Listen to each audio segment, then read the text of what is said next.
अणगणिया एहसान जह इंसान बनाए वरी पंहिंजे महबूब जो गुलाम बनाए। इहो बि उन जो एहसान आहे। ऐं मुंहिंजा प्यारा दोस्तो, महबूब जो गुलाम बनाए वरी उन बेनियाज रब उन महबूब जे सुञाणप वारी निस्बत तव्हां असांजे दिल में पैदा फरमाई। इहो मुंहिंजे करीम रब जो एहसान। अल्लाह ताला जे ज़ात बाबरकात पंहिंजे महबूब खे दुनिया में त कायनात जे ज़र्रे ज़र्रे ला मोकिलियो, मगर अल्लाह जे ज़ात बाबरकात कायनात जे अंदर पंहिंजे महबूब जे सुञाणप वारी अख उन्हनि खे अता फरमाई जंहिंखां मुंहिंजो ख़ुदा बि राज़ी आहे ऐं महबूब मुस्तफ़ा बि राज़ी आहे। सुभान अल्लाह। तकड़ न कंदुसि, आस्ते आस्ते थोड़ो बुनियादी ॻाल्हियूं समझाया ऐं पोइ इश्क जे मैदान में कुॾी काहे पवंदासीं। सुभान अल्लाह, सुभान अल्लाह। हज़रत इब्राहीम खलीलुल्लाह काबतुल्लाह शरीफ खे तैयार करे ऐं जॾहिं पहाड़ीअ ते चढ़ी करे लब्बैक अल्लाहुम्मा लब्बैक जो नारो हयो हुयो, तवज्जह रहे, उहो नारो अल्लाह तबारक व तआला जे ज़ात बाबरकात जंहिं खे मक्के जे सरजमीन ते तवाफ़े काबा कराइणो हुयो, उहो दुनिया में हुयो या न हुयो, उन जी अम्मा दुनिया में हुई या न हुई, उन जी ॾाॾी दुनिया में हुई या न हुई, उन जूं 7 पीढ़ियूं दुनिया में हुयूं या न हुयूं, हज़रत इब्राहीम अलैहिस्सलाम जे आवाज़ खे अल्लाह जे ज़ात उहा ताक़त ता फरमाई क़यामत जे अचण ताईं जंहिं भी इंसान खे काबतुल्लाह जो तवाफ करे ऐं इहो नारो नसीब करणो हुयो, उहो दुनिया में आयो या न आयो, आलम अरवाह में अल्लाह उनखे उन जो आवाज़ ॿुधरायो भी ऐं लब्बैक चवरायो भी। सुभान अल्लाह, सुभान अल्लाह। तवज्जो है, दुनिया में आयो या न आयो, न अचण वारो न आयो, न उमाणण वारे खे त ख़बर आहे त मां कंहिंखे दुनिया में मोकिलींदुसि। उन ख़ालिक़ कायनात खे सॼी ख़बर आहे त कायनात जे अंदर मूंखे कंहिंखे मोकिलणो आहे ऐं कहिड़ी सूरत में मोकिलणो आहे। नबी मुकर्रम फ़ख्र हव्वा व आदम सल्लल्लाहु अलैहि व आलिहि वसल्लम जे आमद खां अॻु अजा मुंहिंजा महबूब मुस्तफ़ा सल्लल्लाहु अलैहि व आलिहि वसल्लम इन रूए ज़मीन ते हुजूर अञा कदम ई न रखियो हुयो, पर मुंहिंजे अल्लाह मुंहिंजे बेनियाज़ रब जन जन खे पंहिंजे महबूब जे निस्बत ऐं इश्क सां नवाज़णो हुयो। मुंहिंजे महबूब जे ज़मीन ते कदम रखण खां अॻे ई अल्लाह जे ज़ात उन्हनि जे सीने खे पंहिंजे महबूब जे मोहब्बत में मदीनो बनायो। सुभान अल्लाह। हिकिड़ो मिसाल, फ़क़त हिकु मिसाल, तमाम आसान ज़ुबान में विलादत मुस्तफ़ा सल्लल्लाहु अलैहि व आलिहि वसल्लम खां 1000 साल अॻु, घणो अॻु? 1000 साल। जेकॾहिं इश्क जूं ॻाल्हियूं थोड़ो मीलाद जे हक़ीक़त खे ॿुधण चाहियो त थोड़ो पोइ ते हली ॿुधायां, वरन इते जो इते तव्हांखे चकर ॾियारे वठां मां मदीने घुमण जो। 1000 साल अॻु यमन जो बादशाह जंहिंजो नालो आहे तुब्बा अव्वल, छा नालो आहे? थोड़ो ॻाल्हियूं यादि कयो फ़क़ीरो, मुंहिंजे हुजूर जा दीवानो, मुंहिंजे हुजूर जा मस्तानो, पंहिंजे आका करीम अलैहिस्सलातु वस्सलाम जे अज़मत ऐं मक़ाम मर्तबे खे ॾिसो। मुंहिंजा मुस्तफ़ा सल्लल्लाहु अलैहि व आलिहि वसल्लम अञा ज़मीन ते कदम न रखियो हो, तॾहिं बि मुंहिंजे मुस्तफ़ा जे इस्म दुनिया खे रंग लाता। सुभान अल्लाह। तुब्बा अव्वल 1000 साल अॻु यमन जो मशहूर बादशाह तारीख़ में थी गुज़रियो आहे। उनखे दुनिया के फतेह करण जो जॾहिं पूरो ख्याल आयो, पंहिंजी फौज गॾु करे फुतूहात ते निकितो। जंहिं इलाइक़े खे फतेह कंदो वञे उन इलाइक़े ते पंहिंजो झंडो लॻराईंदो। उन इलाइक़े जा जेके आलिम दीन हुया उन वक़्त जा, यानी जेके अर्श जे इल्म खे ॼाणंदा हुया, तौरेत ज़बूर इंजील जे इल्म खे ॼाणंदा हुया, अहिड़ा आलिम उहे पाण सां सफ़र में गॾु, ऐं जेके हकीम हुया उहे पाण में सफ़र सां गॾु, ऐं जेके सिपह सालार हुया इलाइक़नि जा, इहे टे माण्हू हर इलाइक़े मां गॾु खणंदो खणंदो खणंदो तुब्बा अव्वल जॾहिं मक्कतुल मुकर्रमह खां कुझु फ़ासिले ते ॿाहिरि पहुतो, उन जो मामूल हुयो जिते बि पहुचंदो हुयो माण्हू ईंदा हुया, सलामी भरींदा हुया, पोइ या जंग जो ऐलान कंदा हुया या गुलामी क़बूल कंदा हुया। मक्के जे ॿाहिरां पड़ला करे मक्के वारनि ॾे न्यापो मोकिलियो त ऐं मक्के वारो अचो मुंहिंजी गुलामी क़बूल कयो। लेकिन मुंहिंजा दोस्त जॾहिं मक्के जे माण्हुनि गुलामी क़बूल करण खां इनकार कयो, हिन खे गुस्सो आयो। राति जो वेही करे पंहिंजे ख़ासि मुशीरनि सां मुशावरत कई त आख़िर हिन इलाइक़े जे माण्हुनि जो दिमाग़ छा ते ख़राब आहे, हिननि वटि एतिरी फौज आहे, हिननि वटि एतिरो लश्कर आहे, मुंहिंजो मुक़ाबिलो कंदा? चयूं हरगिज़ न कंदा। चयूं हिननि जो दिमाग़ ख़राब छा ते आहे? चई हिते हिकिड़ो काबतुल्लाह जे नाले सां हिकिड़ो क़िबलो आहे, हे जवान सभु उन सां प्यार कंदा आहिनि, ऐं हिननि खे ख़बर आहे त हे अल्लाह जे नबी जो बनायल आहे, इन करे हू कंहिंखे बि लिफ्ट कोन कराईंदा आहिनि। हुननि खे ख़बर आहे त जेको हिन काबे सां प्यार कंदो उन जी रखवाली अल्लाह पाण ख़ुदि फरमाईंदो। गुस्सो आयो बादशाह खे, पंहिंजे मुशीरनि खे चई त सुबुह जो सवेल सभ खां पहिरीं इन काबतुल्लाह खे ड्राहे छॾणो आहे। तवजो मुंहिंजा दोस्तो, मुंहिंजे हुज़ूर जे आमद खां 1000 साल, ॻाल्हि विसारजो न, 1000 साल हुज़ूर जे आमद खां अॻु जी ॻाल्हि पियो कयां।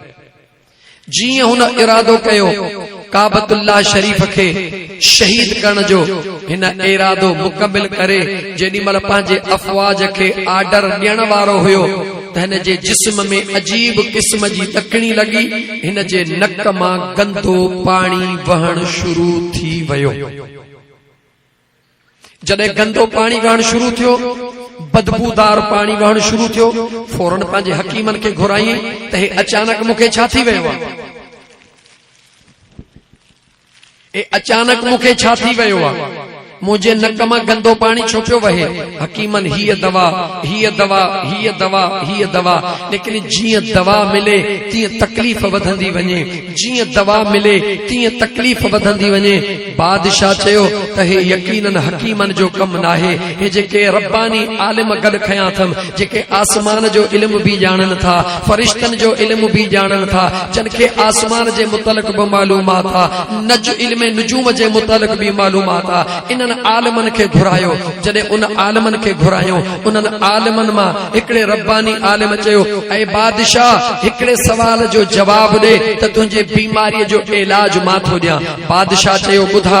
उन आलिम रब्बानी चयो ॾे ख़बर, जेको हिन शहर जी इबादत जो मरकज़ आहे काबतुल्लाह शरीफ, उन जे मुतालिक तो दिल में को बुरो ख्याल त कोन आंदो?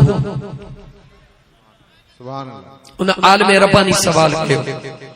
बादशाह चयो त वाकई हिन शहर जे काबतुल्लाह जे शहीद करण जो मूं रुगी ख्याल न पर पक्को इरादो करे छॾियो हो। उन आलिम रब्बानी चयो बादशाह तुंहिंजी दवा मौजूद आहे, तुंहिंजी दवा मौजूद आहे, पर हिकिड़ो शर्त आहे जेकॾहिं मुंहिंजो क़बूल करी।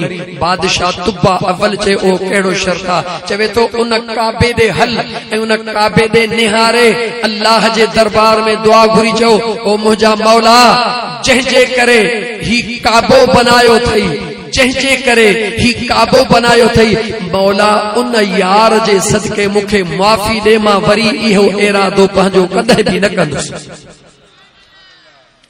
तुब्बा अवल चयो तू छा थो चवी चई जेकॾहिं तोखे बीमारीअ खां छुटकारो हासिल करणो आहे त मुंहिंजो चवण तोखे क़बूल करणो आहे वरन पंहिंजे हकीमनि खां भले दवाऊं वठ।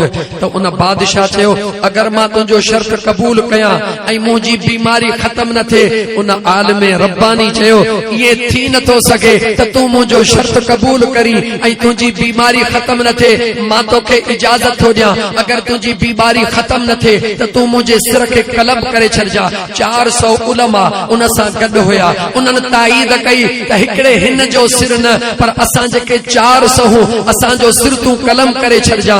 बस रुगी इरादो कर काबतुल्लाह जे साम्हूं बीही सची दिल सां दुआ घुर, ऐं रब्बे काबा मां तोसां वाइदो थो कयां त मुंहिंजा मौला वरी तुंहिंजे काबे जे मुतालिक कॾहिं बि नफ़रत जो इज़हार न कंदुसि, पर जंहिंजे लाइ काबो बनायो अथई न उन जे सदके मूंखे माफ़ी ॾे। बादशाह तुब्बा अव्वल उलमा 400 आलिमनि जे वफ़द जे सूरत में काबे जे साम्हूं बि चवे थो ऐं काबे जा बनाईंद ऐं काबे जा ख़ालिक ऐं काबे जा मालिक ऐं काबे जा रब जंहिंजे करे काबो बनायो अथई उन जे सदके अॼु मूंखे माफ़ी ॾे, वरी ईअं न कंदुसि। ईअं चई बस कयईं, उहो पाणी उते जो उते बीही वियो। आलिमनि ॾे निहारे पुछण लॻो मूंखे ॿुधायो त सही उहो आहे केरु जंहिंजे करे तव्हां मूंखे ही नस ॾिनो ऐं तव्हांखे ख़बर कीअं पई? उन आलिमनि चयो असां तौरेत ज़बूर इंजील पढ़ी चुका आहियूं, असांखे ख़बर आहे त हीअ उहा धरती आहे, हीअ उहा धरती आहे जिते इब्राहिम खलीलुल्लाह जंहिं काबे खे बनायो आहे बनायो उन ई आहे, पर इन काबेले खे इन काबतुल्लाह खे संवारण ऐं संभालण लाइ उहो जवान ईंदो जेको अल्लाह जो महबूब हूंदो, जंहिं लाइ अल्लाह काइनात सजाई। तुब्बा अव्वल बादशाह उन जी बीमारी ख़त्म थी, उतां ई वापसी जो प्रोग्राम कई। जेॾी महिल वापसि ईंदे उन वक़्त जे यसरब उन वक़्त जे जवाब ॾियो दोस्तो, ॻोठ रईस वलीदाद ख़ान जोखियो जे मुंहिंजा दोस्त अज़ीज़ पट ते वेहण वारो चंद लम्हात मूंसां गॾु हलो। जवाब ॾियो उन वक़्त जे शहर जो नालो छा हो? यसरब। यसरब जी माना छा हुई? बीमारियुनि जो शहर। जवाब ॾियो यसरब जी माना छा हुई? उन वक़्त जेसिताईं मुंहिंजे मुस्तफ़ा जेसिताईं मुंहिंजे महबूब मुस्तफ़ा यसरब में कदम न रखियो तेसिताईं बीमारियुनि जो शहर सॾिबो हुयो, पर जॾहिं मुंहिंजे महबूब मुस्तफ़ा सल्लल्लाहु अलैहि व आलिहि वसल्लम उन शहर में कदम रखियो त मदीनतुन नबी सॼो, पर जॾहिं मुंहिंजे महबूब मुस्तफ़ा जो जिस्म अतहर इन शहर जे मिटीअ खे नसीब थियो, उन ॾींहं खां वठी हिन वक़्त मां तव्हां खां सवाल पुछां, दौरे जदीद जी तहक़ीक़ तव्हां जे साम्हूं आहे। हिन किरोना दुनिया खे परेशान कयो, मक्के में माण्हू मारी, लेकिन काइनात जो को हिकिड़ो किताब दसियो जंहिं एतिरो लिखियो हुजे त मदीने में हिकिड़े माण्हूअ खे बि किरोना थी हुजे। सुभान अल्लाह, सुभान अल्लाह, सुभान अल्लाह। वरी जुमलो दोहरायां थो, मक्के पाक में भी किरोना में अलाए केतिरा पोइ सच हो या किरोना कूड़ XYZ, लेकिन ज़ालिमनि जे इन किरोना में मुंहिंजे महबूब मदीने जे ताजदार सल्लल्लाहु अलैहि वसल्लम जे शहर में हिकिड़ो माण्हू बि किरोना जो मरीज़, जवाब ॾियो, हिकिड़ो माण्हू बि किरोना जो मरीज़ न निकितो। इहो छा आहे?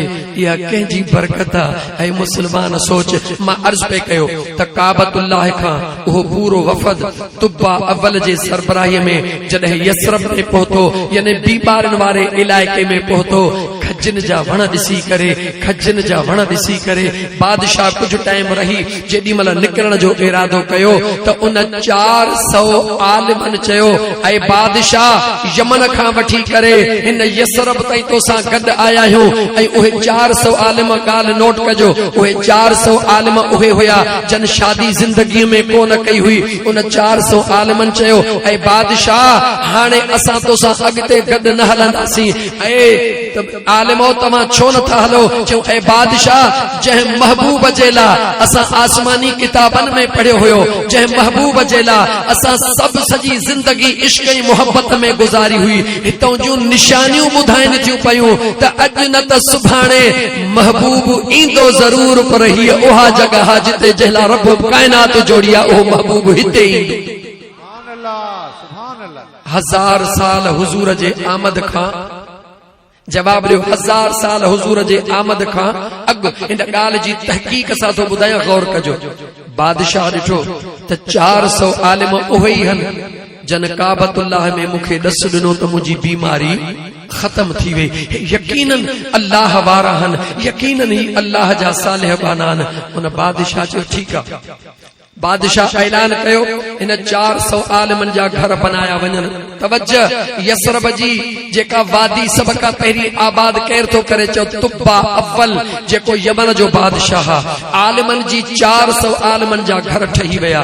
जॾहिं घर ठही विया 300 आलिमन खे पंहिंजे घर में रहाए उन तुब्बा अव्वल बादशाह चयो हाणे हिकिड़ो अहिड़ो घर ठाहियो जंहिं घर जहिड़ो हिते कोई घर न हुजे। हिकिड़ो अलॻि घर ठहरायो वियो। अलॻि घर ठहराए आलिमन चयो ऐ तुब्बा अव्वल हे 400 घर असांजा, हे घर कंहिंजो आहे? चवे तो बाद में ॿुधाईंदुसि। उहो घर ठही तयार थियो आहे। बादशाह तुब्बा अव्वल हिकिड़ो ख़त लिखियो आहे। ख़त जो ज़िक्र बाद में तो कयां। उन 400 आलिमन खे चवे तो हाणे तव्हां जंहिं महबूब जे करे हिन बस्तीअ में टिकी था पओ, हे 400 घर तव्हांजा। हे घर मां उन महबूब जे आमद जे लाइ थो ठहराए। सुभान अल्लाह, सुभान अल्लाह। ही घर यसरब में उन महबूब जे आमद जे लाइ तो ठहराया। उन तुब्बा अव्वल बादशाह ख़त लिखियो आहे। उन ख़त में जंहिंजो तर्जुमो सिंधी में तो कयां, उन ख़त में लिखे तो ऐ अल्लाह जा महबूब नबी, ऐ अल्लाह जा प्यारा नबी, तुंहिंजे करे अल्लाह जे ज़ात मुंहिंजूं मिड़ई बीमारियूं दूर कयूं। ऐ अल्लाह जा सुहिणा नबी, मूंखे त ख़बर नाहे अलाए अल्लाह जा सुहिणा नबी मूंखे तो महबूब जो दीदार नसीब थींदो अलाए न थींदो, लेकिन ऐ अल्लाह जा सुहिणा नबी मुझो ईमान है, मुझो खत तुंहिंजे ज़ात ताईं जरूर पहुचंदो। ऐं अल्लाह जा महबूब नबी जॾहिं हे मुंहिंजो खत तो वटि पहुचे त मूं तुब्बा जे लाइ दुआ जरूर घुर्जां, मां तुब्बा जी ज़मानत जरूर खणजां त क़यामत जे ॾींहुं ऐं अल्लाह जा नबी आउं न सुञाणे सघां त मुस्तफ़ा तूं जरूर सुञाणे मूंखे पंहिंजो करे वठ। सुभान अल्लाह। हुजूर जे आमद खां 1000 साल अॻु तुब्बा अव्वल उहो घर ठहराए। तुब्बा अव्वल त हलियो वियो। ओ मुंहिंजा दोस्त अॼु गौर सां ॿुध, जॾहिं मके पाक मां हुजूर हिजरत करे आया, हुजूर ॾाचीअ ते वेठा, उहो घर जेको आहे उहो मुंहिंजा दोस्त अज़ीज़ सिलसिले बसिलसिला सिलसिला बसिलसिला हलंदो हलंदो 70 खानदान जॾहिं गुज़री विया, 70 पीढ़ियूं जॾहिं गुज़री वियूं, हज़रत अबू अयूब अंसारी उन 70 पीढ़ीअ में थो अचे। हुजूर जी ॾाची आई। मदीने जे हर हिकु माण्हूअ चयो हुजूर मूं वटि महिमान थे, हुजूर मूं वटि महिमान थे। तवज्जो कम जो जुमिलो पियो ॾियां, हुजूर मूं वटि महिमान थे। मुंहिंजे मदीने जे मीर मुर्गी फरमायो मां मुस्तफ़ा कंहिंखे राज़ी कयां कंहिंखे नाराज़ कयां इहो थी नथो सघे, छो त मां मुस्तफ़ा आयो ई राज़ी करण जे लाइ, कंहिंखे नाराज़ करण जे लाइ आयो ई न आहियां। हिक सां हा कंदुसि ॿिए जी दिलि ॾुखारी थींदी। मुंहिंजे मुस्तफ़ा फरमायो अल्लाह जे ज़ात मां महबूब जे आमद खे अजीब कीअं रखियो आहे। रात चवे मौला महबूब मुंह में अचे, ॾींहुं चवे मौला महबूब मुंह में अचे। रब फरमायो जे रात में आणींदुसि ॾींहुं ॾुखारो थींदो, ॾींहं में आणींदुसि रात ॾुखारी थींदी। अल्लाह जे ज़ात काइनात खे ॿुधायो ओ काइनात वारो गौर कजो, मां अल्लाह पंहिंजे महबूब खे न रुॻी रहमत लिल आलमीन बनायो आहे, अहिड़ो बनायो आहे जो मुंहिंजे मुस्तफ़ा जे अचण सां काइनात जे ज़र्रे ज़र्रे खे मां रंग लाए छॾिया आहिनि। अहिड़े टाइम ते अल्लाह जे ज़ात महबूब जी विलादत बासआदत जो हुक्म इरशाद फरमायो जो ॾींहुं बि ख़ुशि थी वियो त रात बि ख़ुशि थी वई। रात चवे मुस्तफ़ा मुंह में आयो आहे, ॾींहुं चवे त मुस्तफ़ा मुंह में आयो आहे। ॾींहुं चवे रात तूं कीअं थी दावा करी, रात चवे अञा सिज कोन उभिरियो आहे मां मौजूद आहियां। रात चवे ॾींहं खे तूं कीअं थो दावा करी, अञा सिज कोन उभिरियो आहे, तूं कीअं थो चई त मुंह में आयो आहे। सिज चवण लॻो मां उभिरियो त न आहियां पर रोशनी त तो वारी कान्हे का, तुंहिंजी निशानी ऊंद आहे। जे मुंहिंजी निशानी सिज आहे त तुंहिंजी निशानी ऊंद आहे। जे ऊंद कान्हे जे जेकॾहिं मां न आहियां त तुंहिंजी ऊंद बि कान्हे का। इन करे भलो या तूं बि राज़ी थी पओ त मां बि राज़ी थी पवां। ख़ुदा तोखे बि अता फरमायो त मूंखे बि अता। सुभान अल्लाह, सुभान अल्लाह। मुझे सोने नबी करीम अलैहिस्सलातु वस्सलाम जा दीवानो हुजूर फरमायो हिकु हिकु सहाबी बीठो आहे। हुजूर फरमायो त मां मुस्तफ़ा इन ॾाचीअ जी महार उन जे मथां थो रखी छॾियां। हाणे ॾाचीअ जी मर्ज़ी आहे जिथे वञी वेहे। तवज्जो कजो मुंहिंजा दोस्तो, जॾहिं मदीने जे माण्हुनि खे ख़बर पई त हुजूर नबी करीम अलैहिस्सलातु वस्सलाम दाची जे मथां छॾे ॾिनो आहे उन्हनि खे त ख़बर कान हुई त दाची जे मथां केरु वेठो आहे पर दाचीअ खे रुॻी इहा ख़बर न हुई त दाचीअ जे मथां केरु वेठो आहे पर दाचीअ खे इहा बि ख़बर हुई त हिन महबूब जो पंहिंजो घर 1000 साल अॻु में कहिड़ो ठहियल आहे। सुभान अल्लाह सुभान अल्लाह। हर सहाबी हर हुजूर जे दीवाने हर हुजूर जे आशिक पंहिंजे पंहिंजे घर जे आलो भलो भलो गाह रखियो दाची जे पसंद वारियूं शयूं रखियूं मन दाची हिते वेहे मन दाची हिते वेहे पर मुंहिंजा दोस्त अजीज दाची उते कीअं वेहे दाची मुंहिंजे महबूब मुस्तफा खे कंहिं ॿिए जे घर छो वठी वञे दाची उन जगह ते वेठी दुनिया चवे त अबू अयूब अंसारीअ जे घर वटि दाची वेठी हकीकत इहा नाहे हुजूर अबू अयूब अंसारीअ जे घर न आयो पर अबू अयूब अंसारी सतन खां मुंहिंजे हुजूर जे घर में वेठा हुया। सुभान अल्लाह। मुझे आका करीम अलैहिस्सलातु वस्सलाम जे आमद का 1000 साल अग जंहिंखे न खुदा घुरियो उन्हनि खे पंहिंजे महबूब जी रब निस्बत अता फरमाई उन्हनि जे सीने खे अल्लाह पंहिंजे महबूब जे मोहब्बत ला मुंतखब फरमायो। त मुंहिंजा अजीज दोस्तो ॻाल्हि एतिरी सिर्फ़ कान्हे का अॼु तो असां मीलाद कयो आहे तो असां मीलाद न कयो आहे हे तुंहिंजो मुंहिंजो प्यार नाहे भुलिजी पियो आहीं ही मुंहिंजे महबूब मुस्तफा जो प्यार आ बल्कि इएं चवां हे मुंहिंजे अल्लाह जे ज़ात जो प्यार आ जंहिंखे ख़ुदा चाहींदो आहे उनखे मुस्तफा चाहींदो आहे जंहिंखे मुस्तफा चाहींदो आहे उनखे ख़ुदा चाहींदो आहे जंहिंखे ख़ुदा ऐं मुस्तफा चाहींदो आहे ओ हिन जहान में भी इज्जत वारो हूंदो आहे त हुन जहान में भी इज्जत वारो। सुभान अल्लाह।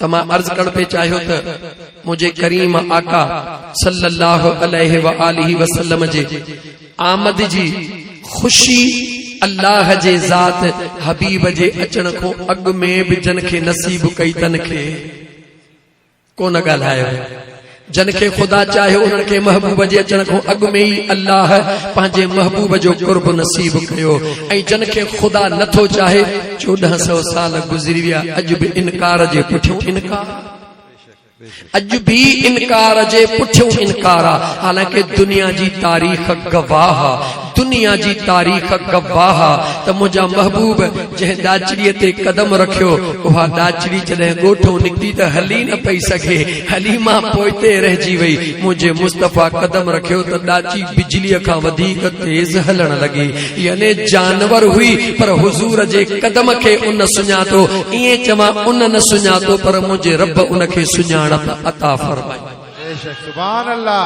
एक दफ़ो दुरूद पढ़ो त मां अॻिते वधीक ज़िक्र कयां। सल्लल्लाहु अलैका या रसूल अल्लाह वसल्लम अलैका या हबीब अल्लाह। मूंखे महसूस कीअं थो थिए त बहराड़ीअ जे करे हिते मिड़ई कुझु तरन्नुम ऐं सुर खे वधीक अहमियत आहे महसूस कीअं थो थिए जी मुंहिंजा दोस्त अजीज़ाने मन सुर अचे थो करे था सुभान अल्लाह। ए असांजो दोस्त मोहतरम नियाज़ अहमद जोखियो 2 सालनि खां पियो फ़कीर खे दावतूं ॾियारे लेकिन अल्लाह जी ज़ात जॾहिं चाहियो सैयद खमन शाह शिराज़ी दामत बरकातुहुल आलिया काफ़ी महीना अॻु में पाबंद कयो त आख़िरी अचर मतां कंहिंखे ॾी यो आखिरी अचर काफ़ी महीना अॻु में यो आखिरी अचर असांजो आहे हाणे आया आहियूं त इंशाअल्लाह ताला हे सालनि जूं सिकूं ज़रूर हिक ॿिए सां वंडींदासीं। सुभान अल्लाह सुभान अल्लाह। अज़ीज़ाने मन मुझे सोने करीम मुस्तफा सल्लल्लाहु अलैहि व आलिहि वसल्लम जा दीवाना हाणे आऊं तोखे तुंहिंजे अंदाज़ में वठी हलां जंहिं ज़मीन जे तख्ते ते तूं वेठो आ ॻोठ मुंहिंजा दोस्त अज़ीज़ हारिस वली दाद खान जोखियो जे ॻोठ जे ॿाहिरां गिरदो नवाह में जंहिं ज़मीन ते तूं वेठो आ इहा ज़मीन ज़िंदहा या मुर्दहा जवाब ॾे थोड़ो ॻाल्हाईंदा बि अचो सम्झाईंदो हलंदुमि छो त तकरीर खां पहिरीं मुंहिंजो हिकिड़ो नारो हूंदो आहे छो त सजण साईं जो चरियो दीवानो फ़कीर हा मुंहिंजो नारो हूंदो आहे कहिड़ो नारो हूंदो आहे मुंहिंजा दोस्त अज़ीज़ यार होवे वफ़ादार होवे बिना वफ़ा दे यार के हा गुल होवे खुशबू करे बिना खुशबू दे गुल के हा दीन दा जलसा होवे कल्ब दी कट लहे वरन जलसे दा फायदा